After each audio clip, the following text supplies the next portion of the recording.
So, I want to take the opportunity to introduce my next guest. Mr. Kenneth Harshbarger is the owner and broker of Ellis Realty.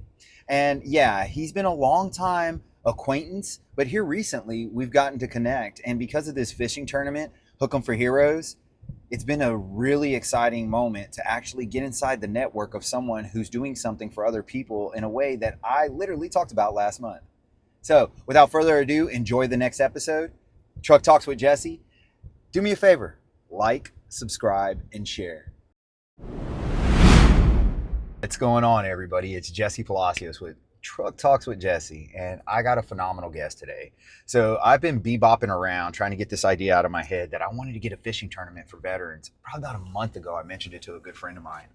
And it's crazy how the universe and God will put things in play. Ken, your name was dropped many years ago with a good acquaintance, right? Mm-hmm. Frankie Doyle. Well, Mr. Ken Harshbarger here is also an owner of Ellis Realty, and he's a founder of Hook 'em for Heroes fishing tournament. Now, this is a huge thing. Like I mentioned it a month and a half ago. I've been trying to work around people who do, and then all of a sudden, boom. It's like you flourished out of the blue. Like the prayer was answered, if you will. So Ken has a very unique story as to why he loves to do and give back. And I'd love for him to express his heart in this venue. But more than that, y'all. So it's kind of crazy. Me and him have been talking throughout the day, and I got to know little different pieces of everything. And I will say this, circumstances and everything that happens in life, they always seem to timeline right at the right time. And it's kind of like we had to wait till we were in our 40s to learn different things about life, right? Yeah, getting deep in our 40s. Yeah, getting deep, right? So without further ado, I'd like to introduce Mr. Ken Harshbarger. And thanks, Jesse. Tell us about like what started the idea. Let's start off first. You're a broker owner of a real estate company, man. Mm-hmm. Like, how's that going for you? It's going really good. Took over a family brokerage. It's been in our family for a couple generations since the 50s. And my uncle John got had some health problems, and so I took over the brokerage within the last couple of years. Okay. And happy to kind of carry on that tradition. And then things are going good. Starting to recruit some agents, starting to gain some traction. We've got a great office here in downtown Pass Christian. And things are going great with that. You know, got a couple other business ventures going, and really we've been doing really well, starting to build a team. We wanted to do something that kind of gave back to the community. And it was just, sort of kind of tied those two things together. And so that's how we came up with the Hook 'em for Heroes tournament. So the Hook 'em for Heroes tournament literally captured out of your heart because you too are a veteran, right? That's right. You serve, what branch did you serve in, and what was your job? And I was Coast Guard. I won't hold it against you, bro. That's right. Like, that's right. Yeah. Well, we got real hard. Coast Guard got hard after 9/11. Yeah. And, So, I don't know. Joined the Coast Guard. Was reserved for a lot of years, and then after 2008, 2009, economy got slow. I needed a job, so I went on active duty, and did 4 years in that. And I was a small boat coxswain. Just drove, actually operated the boats. Did search and rescue. All right, that's cool. Did a lot of like counterterrorism stuff in the Coast Guard, and then got out. Whenever I went off active duty, I was in E6 and drilled for several more years. Okay. And I think I guess that was 2018 that I got out. And finally called it. Yeah. And this live venture that you're on right now as a broker owner in a real estate company, how did that, I know you're local here in Pass Christian, and if you can't see, the harbor's behind us, and this is a beautiful atmosphere. Like, the coastal waters are so calm and they're so relaxing. Whenever you have environments to where you have fishing tournaments and you have a big group, a collective, you get to really see the culture of the coast. Yeah. What was the driving force? You said you and Tyler, your partner in crime there, but I could only imagine, like, whenever I get with my buddies, we start to throw things at the wall, if you will. Yeah. And I'm sitting there and I'm like, hey, let's do this. It's kind of like, When was the last time you sat with your friends and came up with $1 million idea? Yeah. I mean, Yeah. do you, I haven't in a while. Have you done that? And apparently you have, because Yeah, you're yeah. starting businesses left and Yeah. right from what I can see. Well, if you know, This guy right here, if you, he's everywhere. yeah. Well, if you know my partner, like he doesn't just like brainstorm. He's really active. Like he will. He's really good at turning an idea into reality. Like, you know, if you have a good idea, if he has a good idea, he's gonna do it. So, really, you know, we thought about the fishing tournament, and then a couple days passed, and he had already like applied for a 501c3 nonprofit, named it, set a date with the city, and yeah, and just kind of set it in motion. And you know, He's a doer. He's very much a doer. He's yeah. a doer. Yeah, it sounds like you can literally give him a tie and he runs. Yeah, that's amazing, man. Yeah. That's amazing. So the heart of this tournament, and this is one of the things I wanted to highlight today. Giving back to the community in a way that the culture of the community is also encompassed with the military, the first responders. I mean, post 9/11 is something that changed our whole life, right? I think 9/11 was tough, but 9/12 was amazing. Yeah. Because that's whenever the United States came together as a whole, and a lot of the conflict that we have today kind of just, and everybody was patriotic. Everybody was in tow. And it's cool whenever we have tournaments like this, because you get to see that glimpse of that 9/12 date happen again. Unfortunately, of course, it's through turmoil, and you can see this in life, right? You go to a funeral and you get to see people who you hadn't seen in forever, right? Yeah. It's always through a bad situation lens that good things come out. Mm-hmm.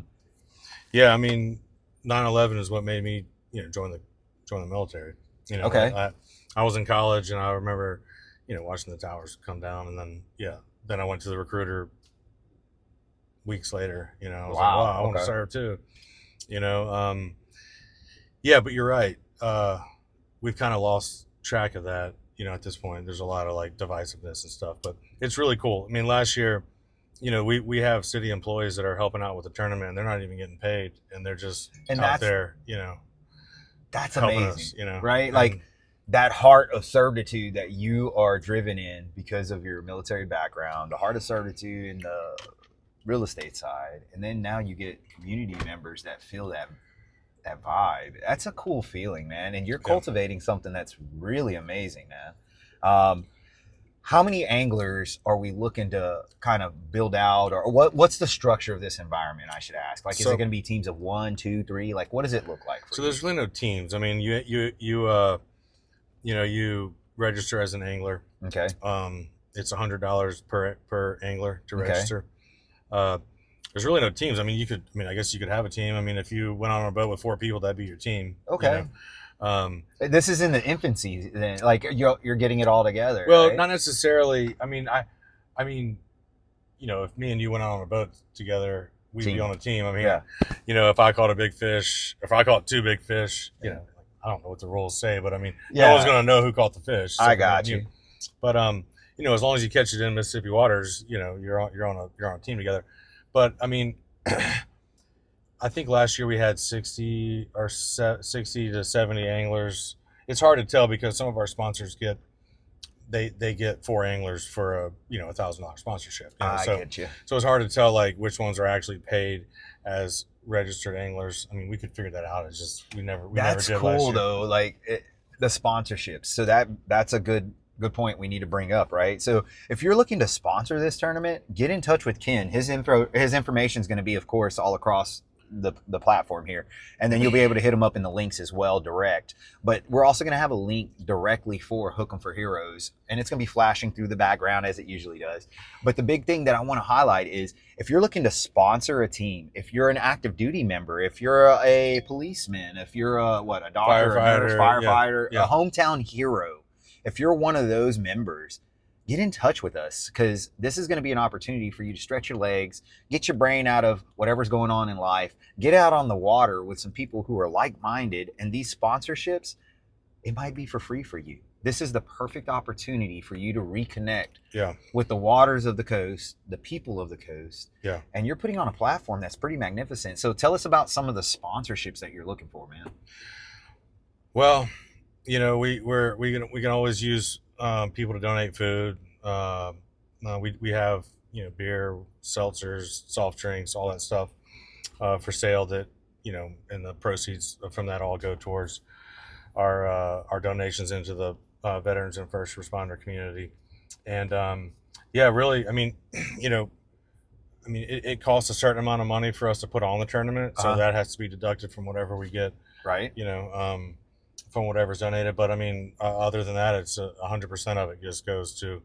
I think last year we donated, $5,000 or $7,000 to the Pass Christian Police Department, Fire Department, and then we have Battle Scarred Motorsports, which is a veterans organization that we donated to, and yeah, I mean that's the more money we make, the bigger impact we can that we can make.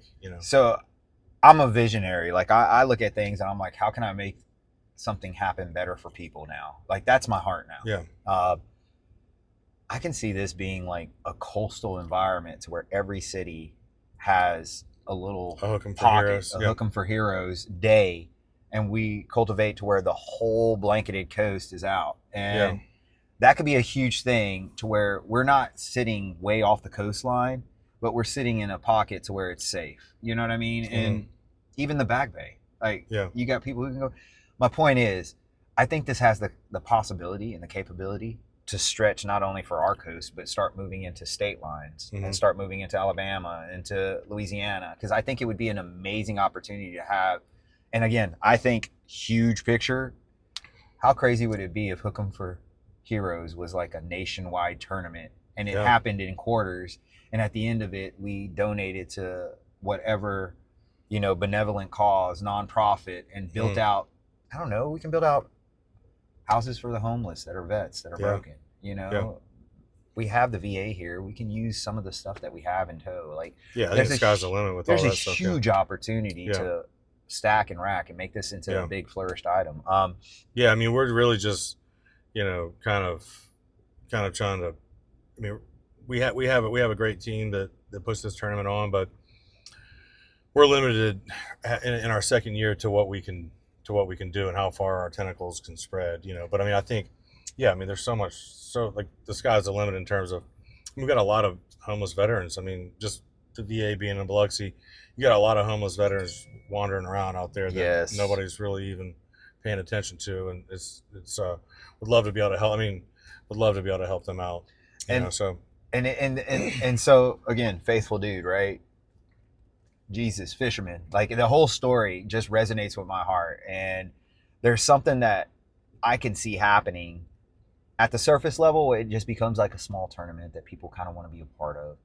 But you start captivating hearts. You start getting people, like you said, volunteers that are not getting paid. So they're doing it. Time is currency. Like they're paying with big payment, their time, right? And it's funny because I just had this conversation with somebody because they're so far from the religious practices and their faith and stuff. And they're like, the church turned me off. They tithe. It's not my thing. I don't want to have to spend my whole paycheck in church because I feel a certain way, and that's all they ask for. And I just put it on his heart. I was like, bro, sometimes it's just your time. Like in an episode, a situation like this, a tournament, how cool would it be if you just spent an extra 2 hours that day and you impacted somebody who just needed to hear something you had in your heart? Like it's not always about finance. So again, this is a perfect opportunity to tithe your time. If you don't have finances available, if you have volunteers in your circle, this is a great opportunity to reconnect and then use the coastline to be an audience for something special. Like this can be a catalyst for something more. I agree. I think one of our big missed opportunities right now is if we could get military and first responders, like and their kids, so that they're not having to pay $100 to register for themselves and their kids, and then if we could cover the cost of that.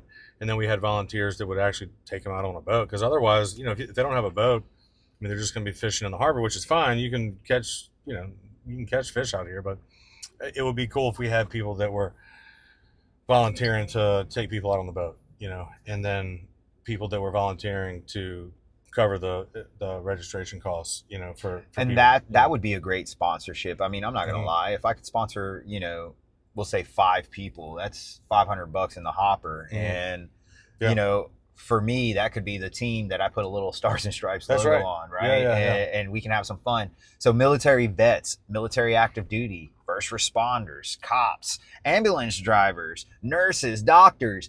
The sky is the limit. Whenever we say hometown heroes, you are part of this. So please get this message out. Let's go ahead and start sharing this like fire and watch how it works. I always tell my son, like, we don't know the power of social media until we utilize it. We don't know the power of harnessing certain things until we actually put our face out there, right?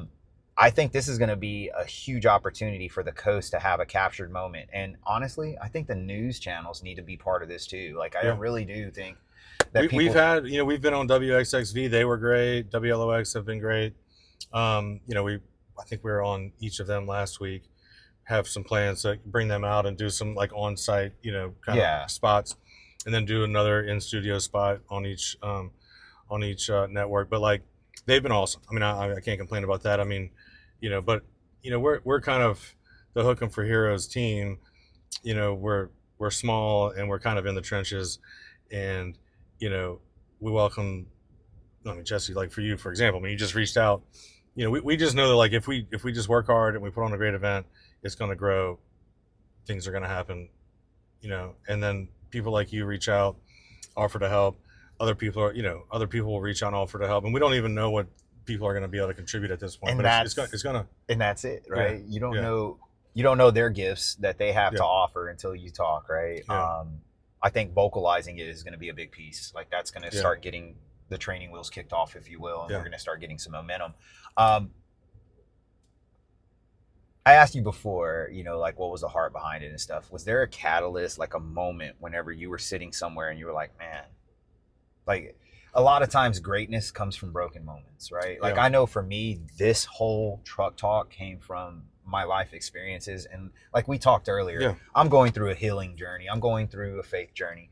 But for me, the catalyst of doing this was I felt like people needed a voice for what they're feeling in their heart. And a lot of times I think that here on the coast, we get consumed with our grind. We get consumed with the daily motion. We get consumed with trying to offer what the coast has to offer, that we forget that we need to enjoy it too. Yeah. I really forget that. Like, I forget until I drive down 90 sometimes, like, man, I got it made, dog. Like, I'm good. Yeah. And it's cool to see that you're pushing that environment. Well, and I mean, it's a little selfish, I guess. I mean, part of it is putting myself out there. Part of it is like being involved in the community. I mean, I thought about, should I join like, the Rotary or, so, I mean, all of these other civic organizations are getting involved in, like, I mean, there's so many like worthy causes. I mean, you got CASA, you got, you got like the local schools, and I mean, I thought about all of those things, and then, I mean, none of them really kind of fit me, personally. So yeah, I mean, I think I felt a connection, but being in the military, it was always kind of like, I didn't realize how good it was until it was over, That is a true statement, bro. Like, I complained the whole time. I mean, not really. I loved it, but I didn't really know how good it was until I left. And I mean, I got like really, really depressed whenever I got out. I got off active duty. I mean, I was still drilling, but I mean, I just didn't know what to do with myself. The purpose and the direction is lost, man. I get it. I get it. I didn't realize how like connected I was to that community.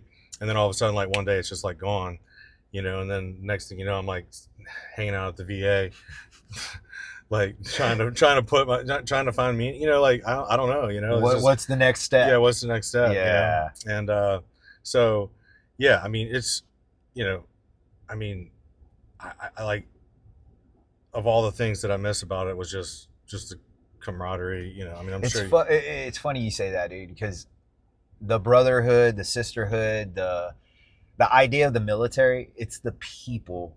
Yeah. Like, you get to meet people from all over the United States, all over the world, really. Yeah. And it's like the melting pot of people who sometimes they just don't fit in common society things, because I figured that out too. Like, I served with the Marine Corps, and let me tell you, some of those guys, I would love to have them watching my six, but I would not want them cutting my grass. Or you wouldn't have anything. You wouldn't have anything in common with them, Right, in a normal conversation, Yeah, except for yeah. sitting in places in the middle of the world and having like broken moments with them. Yeah. You know, but those live connections made everything. Because still today, I still have conversations with people that are part of that network, Yeah. right? Just Yeah. like you do. I'm sure Yeah, you still yeah. have somebody that you contact and, hey man, how's it going? And it's kind of like a check-in just to see, are you still above water? Me too. All right, let's go, right? Yeah. Um, Yeah, and I mean, I was in a pretty dark spot when I got off of active duty, and I mean, I wasn't even in combat. You know, it was more just losing that sense of purpose and something. So I didn't have all of the, you know, a lot of the trauma that a lot of other people have had. Yeah. Thank God. But you know, yeah, I mean, to me, if I can impact somebody in a positive way. You know, like, I mean, police officers, you know, we were able to, you know, police officers don't make that much money, you know, and so, I mean, and how often do they get a chance to get out on the water unless it's, you know what I mean? Yeah, so yeah. same, like if they're bottled up with work, right? Yeah. So yeah. I mean, I just, any way to kind of give back to that.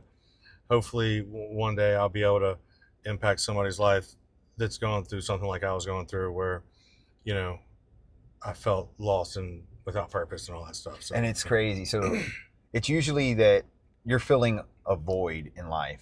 And in this case, the camaraderie is kind of I kind of miss that, right? Yeah. And then you start to build this tournament because you want to give back from a place of your heart. And then you start finding that people in camaraderie circles want to be part of it. And it's like you reconnect with people that are like-minded. And it all comes in full view whenever you start to realize you did it from a place that's not of your own.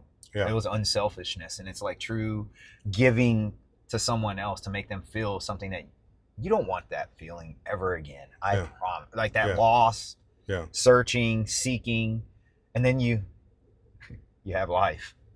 Yeah. I could say it, man. I've had life hits, right? This tournament kind of gave me a beacon of, all right, that's a direction I want to run.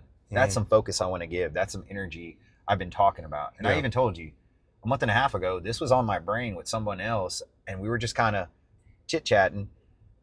And all of a sudden, boom, lo and behold, Ken, hey, man. Like, you're doing a fishing tournament. Yeah, you're doing a fishing tournament. Look. And of all places, right? Facebook, tag. I don't know how I was tagged, but I was tagged in it. And then all of a sudden, it starts rolling. Yeah.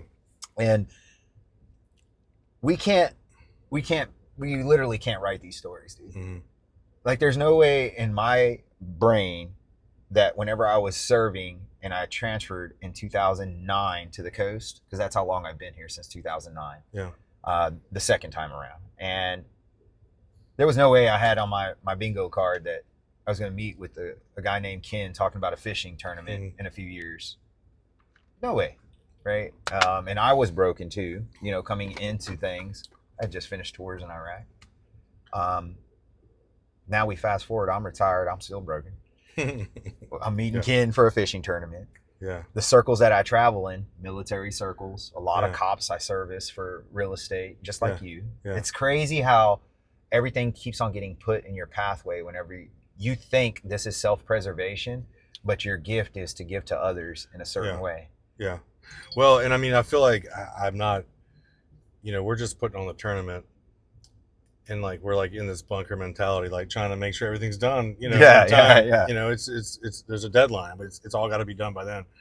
But I mean, I feel like we're falling short in terms of actually pulling in the military and the first responders, our hometown heroes. I mean, you know, we got a lot of people that, I mean, we're donating money to them at the end of it, but I mean, I want there to be more participation. Yeah. Which, I know that that there will be a demand for that. I'm sorry, buddy. Oh, you're good. It's up there. Oh, sorry about that. Oh, you're good, man. I know that there would be a demand for it, but it's like, well, we just haven't gotten the word out. We just haven't made the right connections and pulled the right people in. And I hope that this gives a platform for other people to see, because again, this is going to be posted on every social, on YouTube. It'll be on TikTok. It'll be on all of them, right? Yeah. Facebook, Instagram. The one I struggle with is LinkedIn, right? Because that's a professional venue, and a lot of times I get a little knuckleheaded Jesse in me, so I don't want to go out there and be like, "Hey, it's Jesse," so I know a lot of that is through a different lens, but that's who I am. So I'm working through LinkedIn to get that venue out. Yeah. So a lot of the professionals that travel through that will start to see it too. So fishing licenses and things of that nature. Like, how does all that work? Are you suggesting that these people get their fishing license prior to, like, should they have one? Is it covered during this tournament? No, it's not covered, unfortunately. You still have to have a fishing license. I mean, I want to say a fishing license, $12 or $15 for a 3-day, I think. A 3-day or something. Yeah, it's not, it's not much. I mean, we haven't been able to get that. I don't even know how we would do that because it's all through the state. So we would have to partner with the state somehow. But that's future problems. That's future problems. That's future problems. Yeah, like, yeah. I mean, it would be great if we had one sponsor that said, "Hey, I'm going to cover the cost of all the licenses for everyone." And there's something for you, right? Like if a sponsor wants to say, "Hey, we have 100 anglers at a $10 cost," there's your sponsorship. Yeah. Right, and all of them can fish for free. And then, honestly, guys, if you have a boat, you're a charter captain. You're looking to put your boat in the water on September 5th? September 6th. September 6th.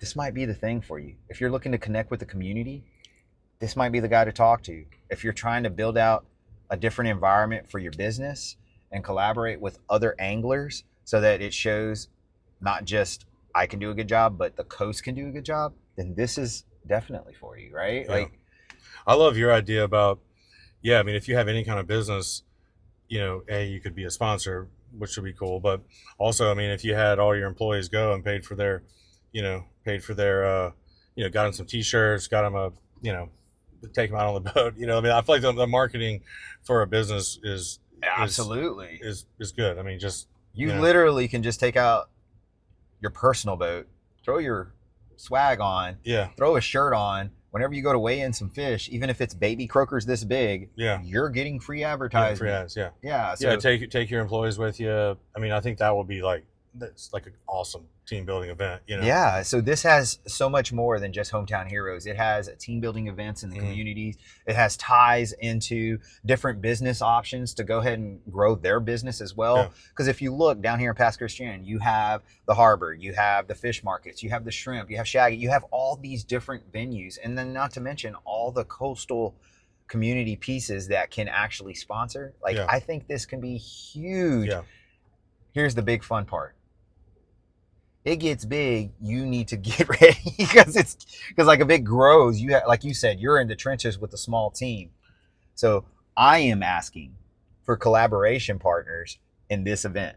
I'm looking for specific entities that know how to do marketing, people who know how to write letters, do connections, admin people who can run the background. We're looking for people who can host and run different stands, people who want to do the weigh-in stations. Like, you can have a little piece in every piece of this pie to make it so seamless that whoever's fishing, they appreciate what you're doing and vice versa. There's something special about giving back to the community in a way that you don't have to break the bank, but you can give your time, right? And I think that's what you're messaging, right? Yeah. We love all of our big sponsors. I mean, we've had,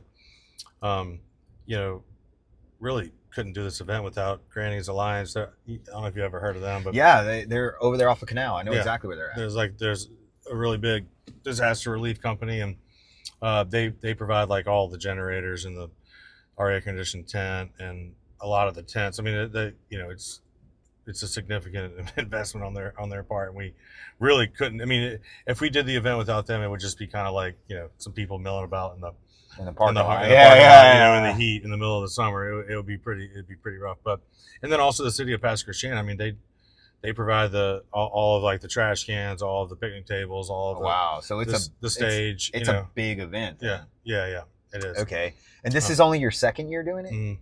Yep. So your first year, you really, like, I was looking at your stuff. You rocked out your first year. And then the gifts that you gave, like the little granite Mississippis and stuff, I looked at all that. That was cool. So I'd like to throw out something. If you're a woodworking guy, girl, person, and you want to make like cutting boards and so prizes for the different anglers. Yeah, that would be cool, man. Because really cool. Whenever because we have cash prizes, but it'd be it's nice to have some kind of a little trophy or some kind of a little trinket or a gift bag. I mean, it'd be awesome if we had somebody donate, like you said, just a wood plaque with, first place, biggest redfish, or first, second place. And just little things, Yeah. right? So, Yeah. man, and you can even have some fun ones, right? Yeah. Like, Hopefully team, they're fun. Hopefully yeah, we yeah, can. yeah. Like team that went out all day, came back with no fish. You Yeah. got that award, Yeah, right? yeah, Because yeah. there's always That's somebody, right. right? Yeah. Like Yeah. you gotta. It's like at a golf tournament. You have the gag gifts, and then you have the good gifts, right? Yeah. So I think that nature is always something that's welcomed in whatever tournaments you play in, Yeah. fish in, and stuff like that. A key component to all this, besides sponsorships, volunteering, and the people who are going to be in it, the key component to all this is the idea that the coast is willing to host it. Like Past Christian's willing to host. Yeah. Like you said, thank you. Because a lot of times it gets stifled by red tape, or it gets stifled by a financial, absolutely, monetary thing. Yeah. Or, I mean, because the city, I mean, it's not free, Yeah, that's my point. They have to pay somebody. They have to pay their employees to get it done. Yeah, and I mean, without the support of our aldermen and mayor, I mean, like I said, if we didn't have a couple of those key players. Okay, so if you've made it this far in the episode, thank you. But now do me a favor, like, subscribe, and share with someone this particular episode, or go through the podcast list. Again, we're trying to make a movement with Truck Talks to where we find faith-based journeys of people around our coastal environment, or around the world, literally, so that we can highlight things that they're doing for other human beings. And this one right here is near and dear to our heart. So without further ado, let's get back to the episode. Thanks, man. It's like we'd really just be standing around in the heat, under some like picnic tents, giving out prizes. But I mean, we're blessed that we have what we have, and we know that like each year it's going to get bigger. And I mean, hopefully, if we can make I feel like meeting you is like a big it's awesome. Plus for us this year. And if we can just kind of like build on these small little wins year after year, year 5 and year 6 of this event's going to be really interesting. Yeah, it's going to be really cool. And I think the impact that we're going to make is just going to grow every year, until hopefully, like you said, hopefully we're doing a multi-state event, and that would be crazy, right? Yeah. Like, and so I brought this up earlier whenever I was talking to him, and having a quarterly event, not so much a fishing tournament, but maybe whenever it gets too cold to go fishing, maybe have like a cornhole tournament. Yeah. You know what I mean? And drive that into Hook 'em for Heroes, and then drive that into the springtime whenever things are starting to turn, and maybe have like a softball or kickball tournament at Jones Park, and start integrating different cities to do different venues. And each quarter just stacks and adds until it becomes so much of a thing that it's an event, right? Yeah. Well, that's really cool, because I mean, I don't know if I would be able to manage all that, manage all that. But I mean, if somebody had an idea like, hey, I would love to do a Hook 'em for Heroes cornhole tournament, that would be awesome. That's where like event planners or people who are used to working nonprofits hit us up, man. We're learning on the fly. Yeah, we don't really know what we're doing. We don't know what we're doing. But in the real talk, we're learning as we go, and that's the thing. So the seed's planted, the motion's happening. You got a doer. You got people with big hearts like you. You got people around you in circles that are already conversating. I've already hit up a couple of different things. I've already connected you with somebody. Like, I think this is going to be something more than like, you're going to be riding on 4 horsepower, and then all of a sudden you're going to have a full Mustang in front of you. You're going to be like, oh crap, I didn't expect that, right? And that's, I think, whenever the dream is big and the delivery from him becomes bigger, it's kind of like, whoa, it gives you this little warm fuzzy, right? So switching gears real fast, man. Hometown Heroes and Hooking for Heroes, the idea behind it, the collaboration, the fishing, everything. It's an amazing thing to come up with. And that's amazing that 2 people sat together and like brain powered an idea. And here we are 2 years later having a conversation in a truck with a dude that you've only had 5 conversations in life with, right? Yeah. Like, let's be realistic. Me and Ken know each other through the real estate community, but I was trying to count on my hand how many times we've actually talked. Yeah. And I think we have some pretty good connection whenever we were talking earlier. Like, I felt really comfortable, right? But switching gears, this life that you're living right now and giving back to the coast and being a real estate broker owner and Was this ever in your cards, bro? No, Like, is this like what was your dream as a kid? How did this turn into this? I don't know.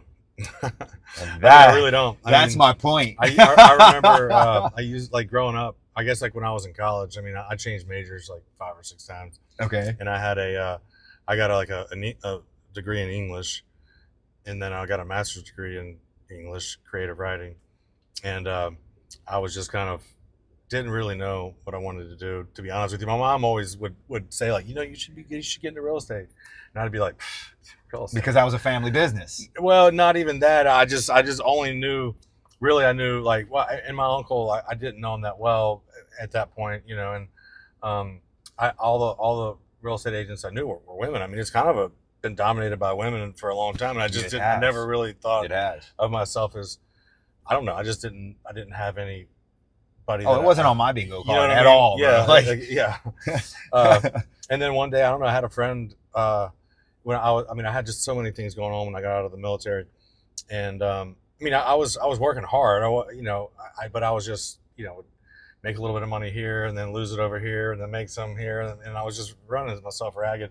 And I had a friend say, "Hey, I'm looking at buying some land soon," and he's like, "You should get your real estate license, and I'll let you help me buy it." Yeah. And I was like, "Huh, okay." So I did. How old were you about that time, man? I was probably 30. Yeah. Okay. Yeah, I was 30, so 29 or 30. And then, yeah, I helped him buy this little piece of land, got like a $6,000 check. And I was like, wow, that's like the easiest. It feels weird, right? Yeah. I was like, I mean, that's it. I liked working with my friend. I liked helping him out. I liked, it was new. It just seemed, I don't know. I enjoyed it. And I was like, after that one deal, I mean, I think that was like in November, and I was like, come January 1, I'm quitting everything. I'm just doing real estate full time.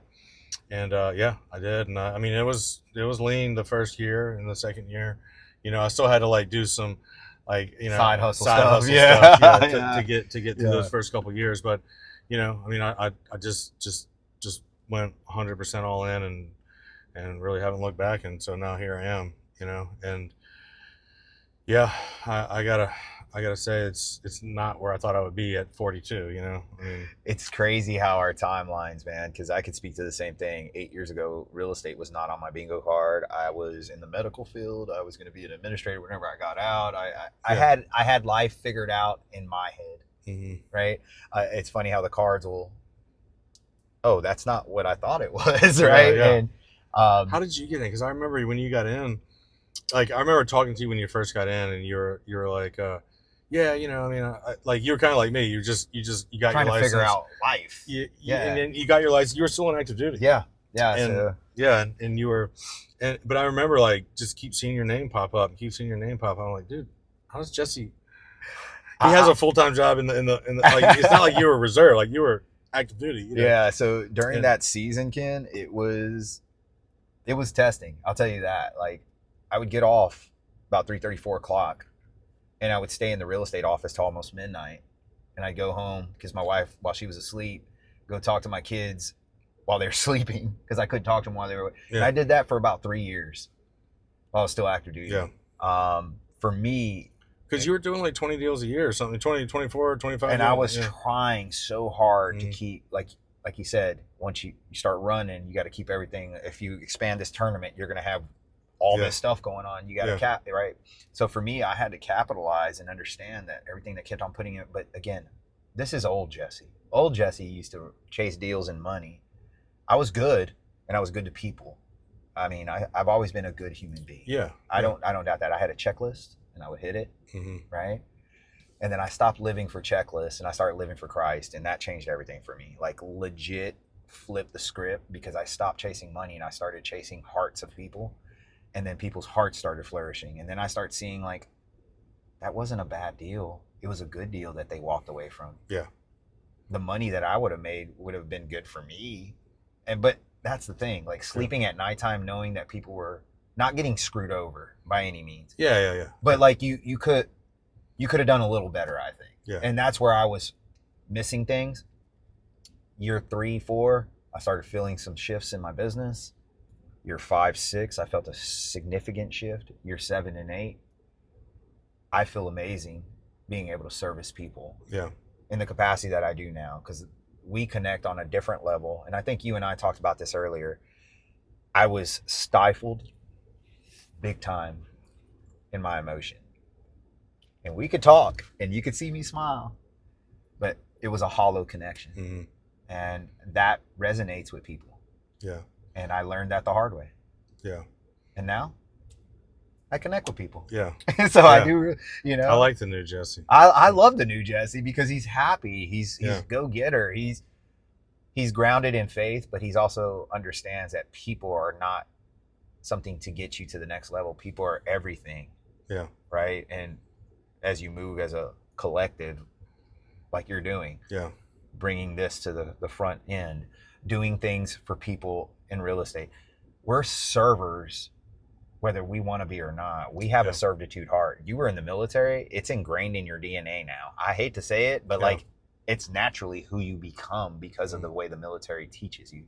Yeah. Because I know I was a knucklehead joining the military, dude. Like, I was rough. I was an knucklehead in the military. Same. Yeah. So, Yeah. But that stuff, man, I will say this. It's moments like this where I sit in spaces with people like you that tell me the confirmation that I needed to hear. Like, whenever I pray, I hear things and I'm like, all right, I see today was tough. But I got to meet with a guy that we've connected in multiple conversations, but I also got to meet his heart a little bit better. Mm-hmm. I also got to see something that you're driven way more than just the real estate office. And that's where we lose it, because we see the deals, we see the agent, we see the frustration. Yeah. You know what I mean? And Yeah. we forget that we got a lot going Yeah. on too sometimes. Yeah. Yeah. It's not just about the money going into your checking account. And Yeah. it's crazy once you stop. I don't know how to explain this to y'all, but once you stop chasing money and you start chasing kingdom driven, it changes everything, because the money just kind of, it'll show up. You ask me, how do I keep making deals? I don't know if you know it. Like, I really don't, like, hey, buy a house from Jesse. I tried the hashtag get your palace from Palacios, and it sounds catchy. And it I works. saw that. I remember that. Yeah, it too. works. Yeah. And in my real estate persona, because I have like a different vibe in real estate, because I like to keep it light. I have Yeah. silly videos, you know. That right there, though, really hit me different the other day whenever I was doing a video for real estate. And I was like, how come I don't merge my life? I have them segregated still. Yeah. And hearing your story about Hook 'em for Heroes and how that was part of your heart with the people in your circle for real estate and how everybody ties in, that just solidified my thoughts and my prayers that I was asking for. How do I combine my worlds to make them meet? Yeah. So thank you. And you didn't know that you were doing it. Oh, wow. That's my point. Yeah. Your journey sometimes, it's a beacon for others, bro. Yeah. And I'm watching and I see this tournament thing. I'm like, huh, okay. Yeah. Okay, I'm supposed to be here. I like it. And then it's cool to hear that it's not about, I want to get my real estate company out there. I want to get this. I didn't hear a whole lot of I statements. Yeah. Dude, I love it. Yeah. I mean, I'm 10 toe down on it. Like, let's go. Like, whatever you need from my environment, I will 100% cultivate into the soil. Let's go. Right. Yeah. Anything you can do to help just get the word out there. And, yeah, especially, I know you're plugged into like the military. Oh gosh, yeah. I've already Yeah. made some phone calls today. Yeah. I've already talked to a few people on base over here at CB Land. Yeah. I got to call my connects over at Keesler and Eagles and just let them know that there's a tournament available. You need to contact, and that's where we kind of start getting all the information out. Yeah. And we can kind of get some registration sites and some stuff like that. And yeah, if you need me to run some stuff, I can do it with you, man. That's easy. Cool. So now that you got this monster moving, yeah, next year, I'm forecasting already, right? Like, when do you start planning for this? Ideally, we start planning for it in, March. In actuality, we start, probably, I guess, like July, where we start, we Starts coming together. We talk about it. We have some meetings throughout the year, but for the most part, I mean, nobody's going to register for a fishing tournament a year in out. advance. So, I mean, I think right now we've got 10 anglers. Last year I think we had between 60 and 70, and we had 30% of that happen on the day of the captain's meeting. So, I mean, it's understandable. People don't want to pay $100, register for an event, and then it's Pay the windy, bait, the gas, and all that stuff. Yeah. And like there's or like they got a kid's birthday party they got to go to, or they got to, or the weather's bad, or is the rain out. I mean, it's just there's a lot. So I mean, understandably, everybody waits until the couple days before the day of to see what the weather looks like and stuff like that. So, I'd just like for people to understand, like, if they do register and they pay $100, it's still going to a good cause. It's not like we just spend it on something. I mean, 100% of that's going to go to somebody who needs it. So I mean, if the more people, it just helps us because we don't know how many plates of food to have at the captain's meeting if we don't know how many anglers we're going to have. We don't know how much beer and how much soft drinks and how much how many t-shirts to buy. So how many picnic tables and trash cans, all that stuff. We don't know how to plan for that until we get the anglers. And we don't get the anglers set until the day of, and so it's just it's always a last minute push. It sounds like. Yeah. So we're just guessing, like, okay, well, last year we had this, we bought this many t-shirts, and we had this many left over. Let's buy the same amount this year. Hopefully that's enough. It'll refill. Yeah. So, I mean, but it is what it is. I mean, it was really, really. There's a lot of anxiety last year going into the tournament because we didn't. I mean, I'd never done one before. Our planner, Kelly Palacios, she had planned and hosted a lot of tournaments. Fishing tournaments. So she had an idea. She knew. She was like, no, nobody ever registers until the day of it. We're all like, what's going on? Like, if you build it, they will come. Yeah, bull. I mean, we were like, oh my God, all these sponsors have given us all this money and to put this tournament on, and like we're just going to show up and nobody's going to be there. But I mean, it worked out. The community came. We had a really great turnout last year, and it was really humbling to see that many people come out. Because cool.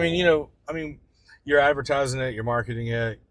I'm talking about it every day, but when people that you went to high school with or that are like your friends in the community show up to something like that you haven't personally invited them, I mean, I don't know, it makes me feel really good. Makes your little Grinch heart grow. That's right.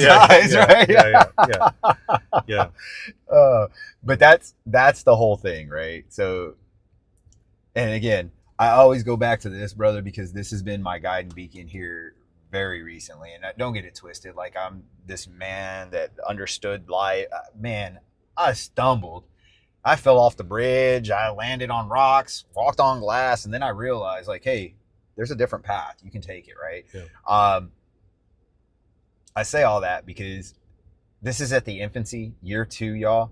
And he said year 5, 6, but I think next year is going to be the year that you're going to be like, pulling your hair out. Yeah, hopefully. And I hope and I pray that it's going to be something significant this year too, with people channeling and putting it out there. Mm-hmm. So I'm going to go ahead and forecast that we're going to have over 150 anglers this year. Okay. I'm going to say it out loud because I'm going to try to get at least 50 from the CB base. Okay. I guarantee you I can talk to the single sailors program, the young guys who don't have any family here. Yeah. The Thanksgiving crew is what I like to call them, right? You want to yeah. invite them to the house and chill.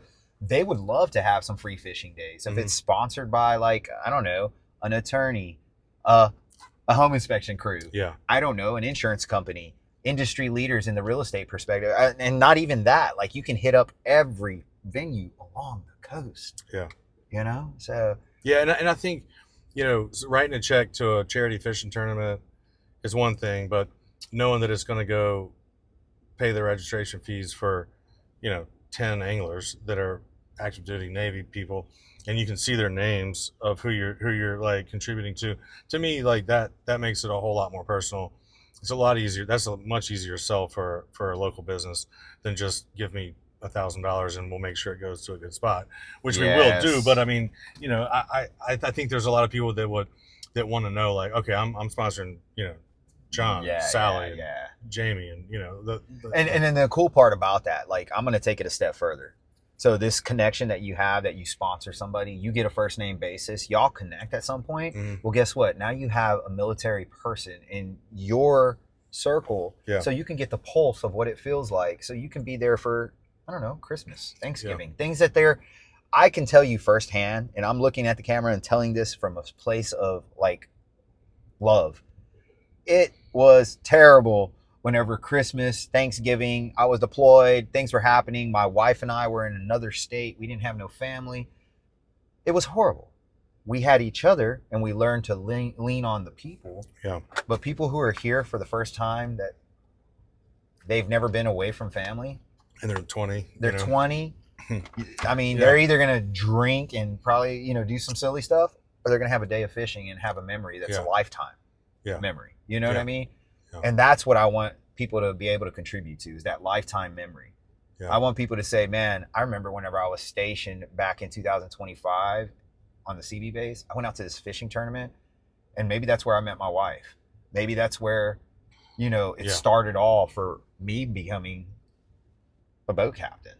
You know, like maybe we plant those seeds with someone else by giving. And that's the best part about what you're doing. Yeah. Is your heart's wide open, man. And I love that. Like, it's hard to find people who are learning to give from a space of true, like, hey, I don't need you to say anything. Just do it. Right. Mm. And I love that. Yeah. But I'm going to promote you, and I'm going to promote the heck out of this thing. Right. Yeah. Thanks, Jesse. Of course, dude. Of course. Yeah. So in this whole dynamic, and now you have family dynamic, and now you have your own family dynamic, and then you have life going on. Is there a moment where you're sitting still and you're like, all right, this is a lot. I need to slow down. Have you had those epiphanies yet? I mean, no. I mean, we have such a good team that, you know, like, it's not all on me. You know, it really isn't all on me. I mean,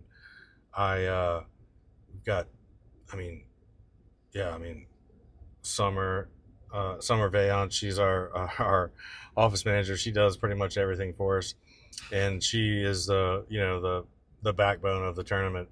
You know, she's the mama bear when it comes to making decisions and driving things forward. I mean, we have these planning meetings where we're just kind of talking and spitballing, and she's off to the side, like, actually typing down minutes and be like, all right, now we're doing this, you know, and this is what you're doing this week, and this is what you're doing the next couple of days. And so, yeah, I mean, it's a team effort. And, you know, my business partner, he's collecting sponsorship money, and we've got, you know, I mean, we've got like a really kind of a cool team. Our real estate agents at Ellis Realty are helping spread the word, and they're fishing in the tournament, and they've made donations. So no, it doesn't. I mean, really, there's sometimes where it's a lot, you know, and I have to, like, make myself remember, like, oh yeah, I still got to make money. You know, I still got a job to do. Hey, I got that conversation from my wife the other day. Yeah. You know, it wasn't bad or anything. She gave me I understood. Yeah. I do this podcast. I do my morning truck talks, my daily devotionals. I still sell real estate, right? But there's times that I get sucked into editing. I get sucked into, and she's like, hey, don't forget, you still got to go do your appointments. Yeah, bills are due. Paid. Bills are due. Yeah. So it's always a good time whenever I have epiphany moments of other people saying the same thing. Like you hear it too. Yeah. But I mean, it's totally worth it. You know, after the event last year, the whole team, you know, went into the office and we cracked open some good bourbon, and, you know, we got to enjoy it. You know, you got the satisfaction of knowing you did a good thing for good people. Man, you know, our legs hurt, we were exhausted, and and we all kind of, you know, worked as a team, put it together, and it was a great, huge success. And, you know, what's your storyboard look like for this year? Are you guys, who's your photographer? Do you have that in line? Do you have people in play already? I mean, we've got Travis Tank, you know. Okay, so I know Travis. Yeah. He did the video for us last year, and he did some still photos. He'll be involved again Okay, this year. perfect. We've got some this year. What we're doing is we're actually having some, like last year we had a DJ that played most of like the Friday night, and then we had John Carter's band that played on Saturday. Oh, cool. They were awesome. And So y'all had live music too. we had live music last year, but it was limited. And this year we're gonna have like a really cool band on Friday. It's Louis Michaud. He's the lead singer for the Lost Bayou Ramblers. They're like a Louisiana band. Yeah. He's tours internationally. He's in Canada right now, and then he'll be coming back to Mississippi on the 5th, flying into New Orleans, and then I think he's gonna drive over here, play for the captain's meeting on Friday night. Yeah, and it's Louis Michaud and the Swamp Magic is the band that'll be with him for that event. And then Saturday, we have a couple other bands. We're still kind of in the process of like locking these down, so I don't think we have like names that we can announce yet. But we're gonna have 2 or 3. We'd really like for it to be a music event and a fishing tournament. You know what I mean? Like, which would be cool. You know. Man, I think I got somebody who would be a cool addition. Yeah. Yeah, a really cool addition. All right. I'll reach out to him. I don't want to say his name on camera yet because I don't know what his schedule is. That's right. Yeah, it's all about schedule. I don't want to make a promise I can't keep, if that makes sense. Yeah. But man, I really appreciate this sit down, dude. It was more than what I was anticipating, because I was like, oh, we're going to talk about a fishing tournament. Hey, there's a fishing tournament. Yeah. And then I got to hear some things that reconnected some of my heartstrings, and it got me back in my brain set to where I need to get back to my people that brought me up, you know? Yeah. And I think that's where your heart is like they brought you up in the military sector, and it did something different for you. I know it did something a lot different for me. I was raised in the military is what I like to say. Yeah. Because a lot of my values that I have now were those left and right limits of the military. Because if you think about it, in our 20s, bro, if we would have had no military, we'd have been off the rails. Yeah. I know I would have. I was still off the rails, but I mean, yeah. I would have been way off the rails, right? Yeah. But man, the final pieces and tidbits. Let's go over the tournament. So September 5th is the Captain's Cup? Captain's meeting. That's where we kind of like, announce the rules. And we do a prisoner of war remembrance ceremony. Moses Espinal, he has the Gulf Coast Veterans Association. Mm-hmm. He does. He was a Marine. He does a presentation where he'll read off all of the people that are MIA and prisoners of wars, Mississippi residents. It takes about 15 minutes to read all the names. It's kind of give you goosebumps when you hear him read off all those names, and you realize how many people are missing or prisoners just from the state of Mississippi. It's crazy, right? Crazy. It's crazy. Yeah. I don't know. I didn't even know that until last year. And that's the thing, right? Yeah, like bringing the culture of what is the dynamic of this coast, which is the military. I hate to say it, but it's a military town, yeah, right? Like yeah. it's primarily a military town. Understanding that, and man, I got to talk to a few more people and see if we can't get a color guard set up for that Saturday. Cool. That would be amazing to do a color guard ceremony on that Saturday. Maybe tie in a couple of high schools that have fishing teams and things like that. I think we need to do a flyover. If we could get like a Hurricane Hunter to flyover. Yeah, maybe not a Hurricane Hunter. I don't know if they. So the 53 unit, the CH-53 unit, the Echoes, the big old Cadillac helicopters. That's what I used to fly in with the Marine Corps. I was a Casevac kid, and I was also a crew chief, or not a crew chief, a crew member on the 53s whenever I was with the Marine Corps. And they have a unit that's a reserve unit right here in New Orleans, in NAB New Orleans. They usually fly over this way, and then those are the big old long helicopters, and they'll fly over here and then come back around. I guarantee you they'd be willing to set a training venue that flies in this area during that time, but we'd have to literally set up everything in motion. I don't know how it all works. I don't know if there's time right now to do it. To set it. But I would love to integrate more of a, instead of just doing the prisoner of war remembrance thing, if we could do some events Saturday, because it's really, Saturday is a cool event, but last year we had a DJ playing music, but there's not a whole lot going on at a fishing tournament because everybody's out. Everybody's out fishing, and like once they start coming back and we start weighing the fish, it starts getting exciting. But so this year we're gonna add some music. We're gonna have some food trucks, so there'll be like, and there'll be some vendors selling stuff. So it'll be fun, like a family friendly event. We'll have stuff for the kids. We'll have like a bouncy house. Okay. I think we're having 2 bouncy houses, like just some little games. I think we were talking about getting like some llamas, maybe petting zoo type of thing for the kids. So, but I mean, it'd be cool. Like you said, I mean, if we could have like a Navy band play or do like a color guard ceremony or any kind of things we could do. I think it'd be great just to make the event a little bit more memorable, tie in more of the actual military aspect of it, and then I mean, just give it some texture and make it. I mean, I think people get it. I mean, look how many people go watch the Blue Angels fly over in the sky. I mean, I think there's a thirst for it, and so I just need resources like you that can help me kind of pull those things in. I need to start making some phone calls, bro. Yeah, I definitely do.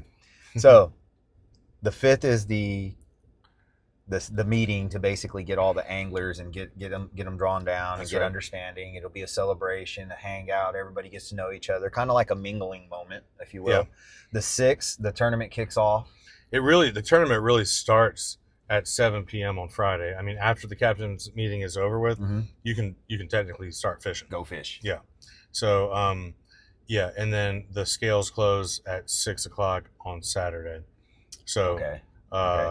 So I mean, you basically have almost 24 hours to go fish. Yeah. And then during the day, you're gonna have little things going on, little events, maybe some. We go old school, do some like potato sack raises, some fun stuff for the kids, some little events.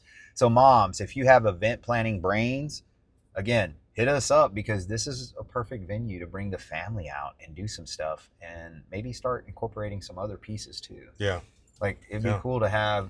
I saw it on one of the news channels. It was like a mom's network that came up there and started talking about different things. Yeah. That mom's network would be amazing to have in pocket for something like this because let's not get it twisted. That's what cultivates us as human beings is the motherly love. So it'd be cool to have that too. I think it would be cool if we had like some dance groups come during the day. I'm partly joking, but I'm not.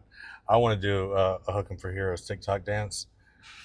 I don't know why. Oh, I can't wait now because we're gonna have Ken out there shaking it and twisting. And when I say I want to do it, he wants to do it. I don't really want to do it.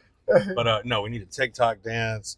We need a line dance. Yeah, something like that. We need some fun with it, right? Yeah. But I mean, we have this stage and it's all day. I mean, we're gonna try to really have some really quality live music on Saturdays. But to your point, I mean, if the bands aren't going to play all day, and there's going to be multiple bands playing. So in between, we could do. I mean, I love the idea of a potato sack race, an egg toss. Simple little fun games to keep the crowd integrated. Yeah, that's right. Yeah, and then also, some TikToks. We'll have a TikTok dance, and then we'll have different dance troops, like dance offs, perform the same dance, and then we'll rate them on who does. Yeah, like have some fun with it. And those are low cost items that keep the crowd engaged, icebreakers and stuff like that. Yeah. But man, I can't wait to be involved in it more. I'm gonna go ahead and prep a lot more and get some stuff rolling for you. I'll keep in touch with you. But guys, September 5th, September 6th, mark your calendars. Get some people out there. Get the frenzy going. Let's get some real movement. And if you're a sponsor looking to have some write-offs, want to give some benevolent donations, or you want to just take care of our military families, our first responders, the people who put it out there for us, let's get a hold of Ken here. Let's get a hold of everybody and let's get some sponsorships going. I know that somewhere along this coast, someone wants to do some great things for some magnificent people and give back from a heart of gratitude. And I know it's there.